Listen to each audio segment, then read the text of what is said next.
If I'm telling you this today, it's because I survived. It wasn't an accident. It wasn't a fight. It was a choice. My own son's choice, to erase me from his life. And the worst part? After I gave everything. After I paid for every detail of a trip that was supposed to be our reunion. But you know, God opened my eyes. And in this story, I saw more than betrayal. I saw who I was, who I've always been. And that's why I froze the fund and began writing a new story. With women like me, forgotten, but not silent. If you've ever felt that your presence annoys more than your absence, if you've ever been treated like a bank account instead of a mother, stay with me. This story is yours too. Everything began with a gesture of love, not for me, but for them. After James passed away, I couldn't even find peace in my own furniture. The sofa where he used to sit became an icy corner. His pillow, once scented with lavender in his skin, became just foam. I'd look at the dining table and see empty seats even when it was full of people. It's funny, right? You can be surrounded by people and still feel a silence that screams. It was in that emptiness that I started planning the trip. It wasn't a luxury. It was a last breath of affection. I wanted to see my grandchildren running on the same sand their grandfather once walked. I wanted to sit around a fire with my children, telling stories time almost erased. I wanted to hear someone say, "Thank you, Mom." Just that. A single thank you. For holding everything together. For being the bridge between past and present. For giving so much, even when I was forgotten so many times. The idea of the travel fund was born the day I threw away an empty cookie jar. I washed it, dried it, and wrote in marker, "Hawaii, our new beginning." I put it on the top shelf, behind the flower. There it stayed, hidden but present. Every time I skipped buying tea, cream, or a magazine, I dropped that spare change into the jar. At first, it was $5. Before long, I became what I call a nostalgia economist. I sold old furniture, negotiated a few pieces of clothing, started tutoring online classes despite a sore back, declined invitations. I pretended to be too busy, but it was my wallet that hurt. For 3 years, my life revolved around that dream. Every cent had a set destination. The sea, reconnection, the forgiveness no one asked for, but that I wanted to give. With that money, I booked a beautiful beachfront house, a ramp for Tanya's mother, who has knee problems, comfortable beds for the children, space so we wouldn't bump into each other. I called the agency so often their agent knew me by name. I made sure every detail was perfect. Plane tickets, transfers, activities, even breakfast adapted for allergies. And I didn't stop there. I bought personalized t-shirts for everyone. Family is forever, 2023. I wrote every name, from the youngest grandchild to my niece's boyfriend. I packed welcome bags with sunscreen, little turtle, keychains, chocolate, and wet wipes. I slipped a note into each one. "Grandma loves you. Let's make beautiful memories." I did it with trembling hands and a hopeful heart. During that time, my son Nathan exchanged messages with me. He asked for help, inquired about reservations, confirmed dates. He was never very affectionate, but I read every message as proof I still mattered. I was the one holding the whole thing together, as I always have. But bit by bit, I began noticing what I didn't want to see. My daughter-in-law, Tanya, corrected me in front of the children. She looked at me impatiently whenever I told a James story. She started hosting holidays at her mother's house and told me only at the last minute. Family photos gained categories. First, grandkids only, then, core family only. When I asked, "Can we take one with me?" her answer always came rushed. "Sure, later." But that later never came. At Christmas, everyone wore red sweaters. I showed up in blue. Nobody told me there was a theme. When I arrived, Tanya looked at me and said with that smile more painful than a slap, "Oh, you came too." It wasn't what she said. It was how she said it. As if I'd gate-crashed a party whose guests tolerated me, not loved me. Still, I swallowed it all. With lukewarm tea, with a damp pillow, forcing a smile in photos where I barely appeared. Because a mother always hopes. Hopes for a look, a gesture. Hopes that in the end, love will prevail. And I told myself, When we're all there on that beach, with our feet in the sand, sea breeze in our hair, James's photo on the table, everything will fall into place. But I didn't know. I didn't know they had already removed my seat at the table, that the dream belonged to them, and that I, though I financed it all, was no longer part of the family. I always knew Tanya never truly accepted me, but mothers try not to see what hurts. We pretend it's quirkiness or habit, but at some point, the truth stops whispering and starts screaming. And that truth, in the month before the trip, screamed silently, in the way she spoke of family without including me, in her curt tone, in the brief messages, the last-minute invites just to check the box. It began with small gestures, how she interrupted me mid-story, as if my memories were embarrassing. Once, in front of my grandchildren, I recounted how James and I went to the beach with a hole in our umbrella, and we all got sunburned. They laughed. She didn't. She looked at me as if I were an outdated old lady. "That's not the example we need, Marilyn," she said. Harsh, clipped, as if I were a child who said something stupid. Then came the disguised exclusions. Planning meetings I wasn't invited to.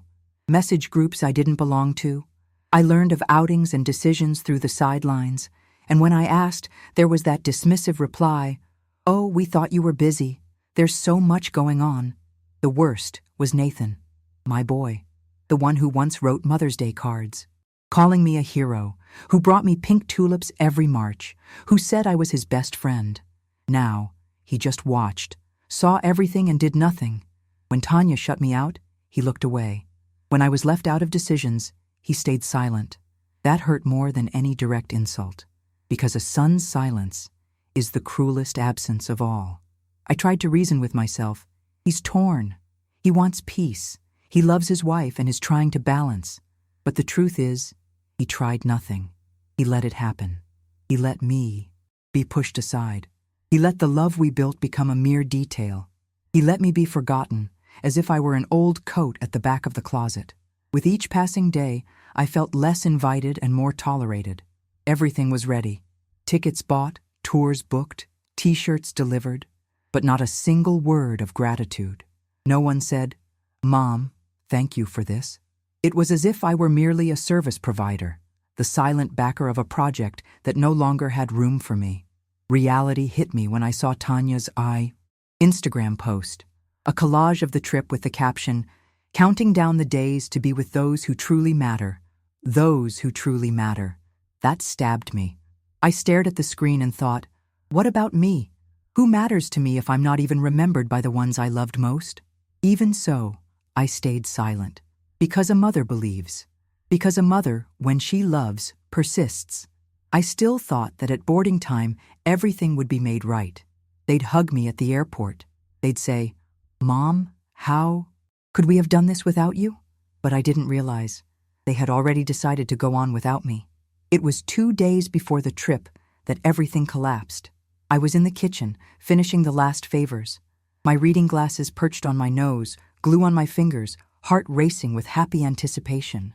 It was almost midnight, and there on the table sat my grandchildren's kits, sunscreen packets, ginger candies for motion sickness, little Aloha, Grandma Loves You keychains.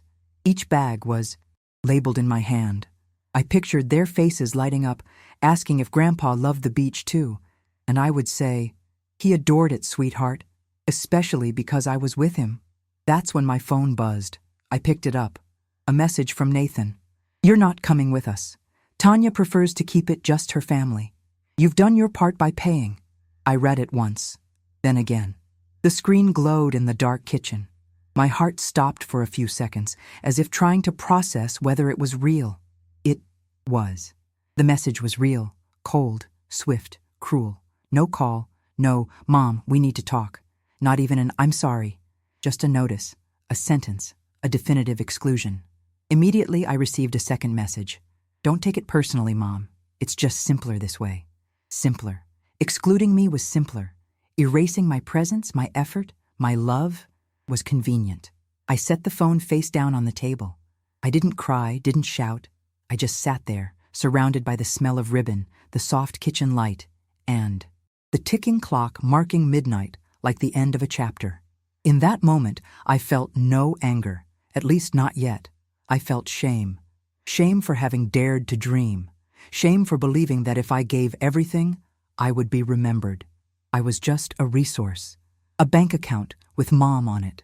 An old figure no longer even worthy of a family photo. I looked at my travel bag already packed in the hallway. Inside lay the 2 dresses I'd saved for years. A framed photo of James smiling in the sunlight. A lavender candle to light on the beach in his memory. Everything prepared with so much love. But now, there was no place for me. I went to my bedroom and opened my laptop. The folder Hawaii Fund lay before me. 108,152 17s. Every cent saved with sacrifice. Money from sold furniture, skipped purchases, late-night tutoring for ungrateful teens who didn't even know my name. All that, for what? I opened my bank's app. There it was, the freeze account button. One click and every card linked to that fund would be blocked. I took a deep breath, but didn't click. Not yet, because a mother, even wounded, still hesitates. Still hopes her child will call, say it was a mistake, that Tanya overreacted, that she matters, that they'd come for her. But the phone stayed silent. Instead of freezing the account, I opened a new document and began typing. Carol, Francisca, Donna Elza. Names of forgotten women. Women like me who have been silenced by their own families, yet still know the value of a sincere hug. When I saved the file, I went back to the bank app and clicked. Are you sure you want to freeze all payments? Yes. All linked cards will be deactivated immediately. Yes. I closed the laptop slowly, like ending a sad book's final chapter. I walked to the kitchen table, picked up one of the Grandma Loves You keychains, and laid it gently on the surface. And for the first time in 3 years, I let the dream change hands. 2 days before the trip, on an otherwise ordinary night, the truth hit me like a brick thrown from above, without warning, without protection. I was in the kitchen, that gentle light under the cabinet still on, as I prefer at night. The only sound was the refrigerator's hum and my own thoughts. I had just finished assembling the kits, each little bag tied with yellow ribbon and a sweet keychain. I still had adhesive on my fingers, ribbon stuck to my blouse, and in my chest, that sweet anticipation only those who dream of reunion understand. Then the phone buzzed. One notification. My heart already knew before I read it. I picked up the phone with glue-smudged hands and read, "You're not coming with us. Tanya prefers to keep it just her family. You've done your part by paying." I read it and reread it, as if my eyes could rewrite the words. But they were there, black and white, an official exclusion, a decree from someone who once called me Mom. The next message arrived seconds later, as if to soften the blow with cotton. "Don't take it. Personally, Mom, it's just simpler this way. Simpler. To erase me, to reduce me to a silent sponsor. That was simple. The easy path was excluding me. I didn't cry, neither then nor afterward. It was worse. Shame arrived first. A silent, burning shame that didn't escape my eyes. I looked around. The immaculate kitchen, the travel bag in the hallway with the 2 dresses tucked inside, James's photo, meant for the dinner table, and the lavender candle for our beach ceremony. Everything was ready for, a simple, soulful ritual with all of us lighting a candle in his memory. But there would be no ceremony because there was no place for me. And if there's no place for me, there's no place for him. I am the link. I sat there for long minutes, phone face down, heart turned inside out. No calls, no "Mom, can we talk?" No attempt to soften the blow, not even a polite lie. Just a discard, an undoing. Me, who organized every detail, paid for every reservation, lost nights reviewing the itinerary and adjusting everyone's comfort. I was suddenly the intruder who would just get in the way. I went to my room and opened my laptop again. It glowed to life with its usual slowness, but it seemed to grasp the weight of the moment. I opened the Hawaii trip folder, 108,452 17s. 3 years of savings, 3 years of giving up everything, 3 years of sacrifice born of hope, money carefully stashed away to reunite a family, not to be abandoned by it. Right there, I opened the bank app again and there was that freeze account button, blue, discreet, almost shy. One click and the fund would stop. I took a breath but didn't immediately click because a mother, even wounded, allows a last hesitation. A hope that her son will call and say it was a mistake, that Tanya went too far, that she's important, that they'd come for her. But the phone stayed silent. So instead, I opened a new Word document and titled it, The Forgotten. I began listing names. Carol from prayer group, who hasn't left. The neighborhood in 10 years. Francisca, who raised grandchildren on her pension and was never invited to a single graduation. Donna Elsa, who cares for her brother with Alzheimer's and sleeps on a hard sofa just to stay close. Luciana, who once helped me carry heavy bags and said, "No one ever asks how we're doing, do they?" Women like me. Women who give, who love, who erase themselves. Women who remain kind even when the world forgets them. I closed that file, went back to the bank app, and clicked the button. Are you sure you want to freeze all payments? Yes. All linked cards will be deactivated immediately. Yes. I shut the computer gently, as if closing a chapter in a sad book. I went to the table and looked at my grandchildren's small gift bags. I opened them one by one, removed the Grandma Loves You keychains, and lined them up on the table. There, in that silent row of rejected little gifts, I bid farewell to a dream. Not by choice, but by survival. In that moment, without a word, I began building a new kind of journey, one that demanded no silence, no forced acceptance. One where I would not be an annoyance, but the hostess. The next morning, I woke early, not because I had obligations or deadlines, but because sleep refused to come. They say the insomnia of the soul remains when the heart screams in silence. The house was still. I didn't even want to switch on the old radio that usually played softly. I walked through the rooms slowly, as though seeing the house as mine for the first time. And in a way, it was, because that morning, I ceased to be a supporting character in other people's story and became the protagonist of my own.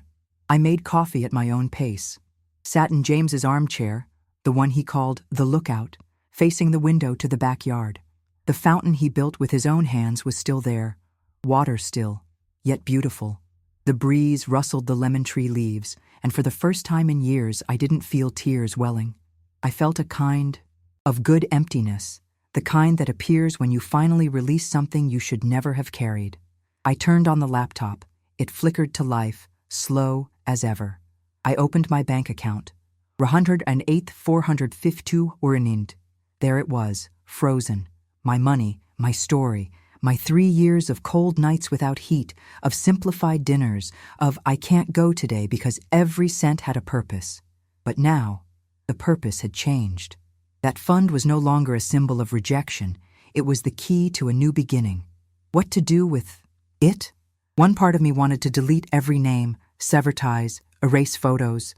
But a deeper part whispered, "Don't seek revenge, Marilyn. Reinvent yourself."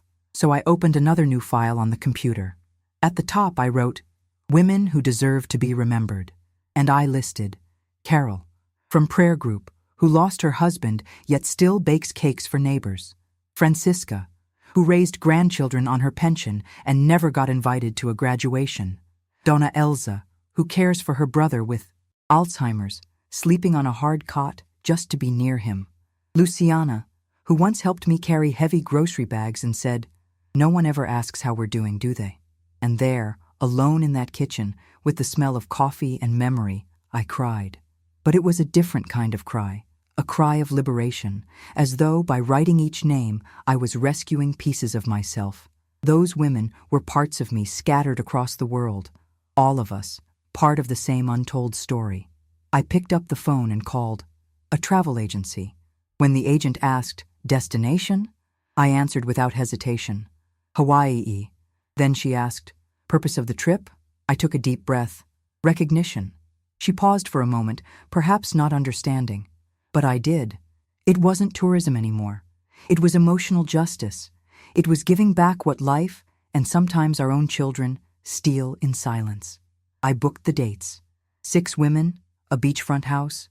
No rules, no obligations, no pretenses. It wasn't a family trip anymore. It was a refuge of dignity, an altar to the silent resistance of women who love too much and are forgotten. I went to the keepsake box I've kept since James left. I took out his photo, him smiling under the sun, and softly said, "The trip changed, my love, but you're still coming with me."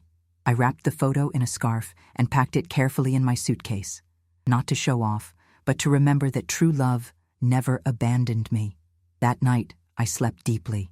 No sleeping pills, no racing thoughts, no waiting for any message. Because the answer I needed most, I'd already given myself. I deserved to be happy, even without applause, even alone, even forgotten. We arrived at the Hawaii villa on a golden afternoon, as though God had painted the sky with a brush of light. The sea whispered in the distance, the palms swayed gently, and the air smelled of salt and possibility. 6 women stepped out of the car, each carrying her own story etched on her skin. Wrinkles of silent battles, steady steps of those who walked alone too long, eyes that once wept at being ignored. But here, in this place, there was no room for invisibility.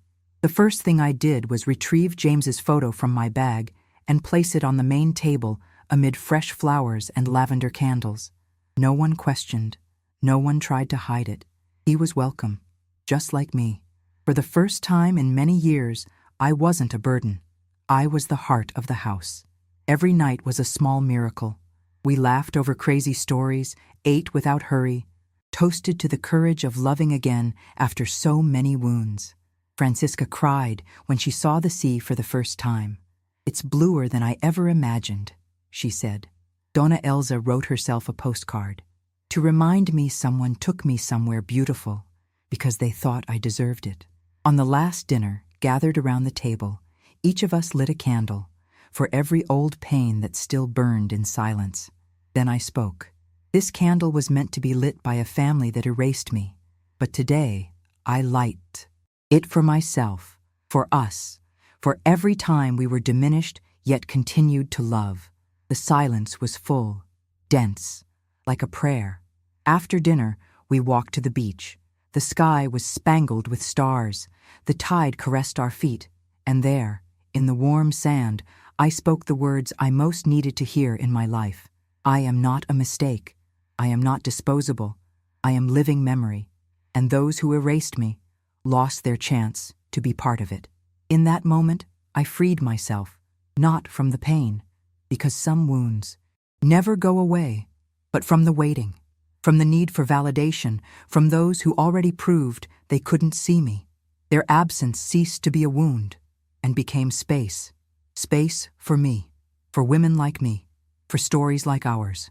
Today, when someone asks me about that trip I planned for 3 years, I answer firmly, it happened. Just not with the people I imagined, only with those who truly deserve to be there.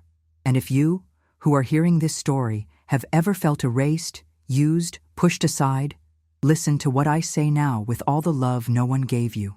You matter, you deserve, and you are not alone. And today, after everything, I can look at the sea within me and say, with my soul at peace, the respect they wouldn't give me, I gave back to myself. I didn't have to shout. I didn't have to fight. I simply stood up, closed the door that hurt me, and opened a window where the light could truly come in. If you've been through something similar, if you've been abandoned by your own family, if you felt that the love you gave returned to you as silence, leave a comment. I exist. You are not alone. Your story matters too.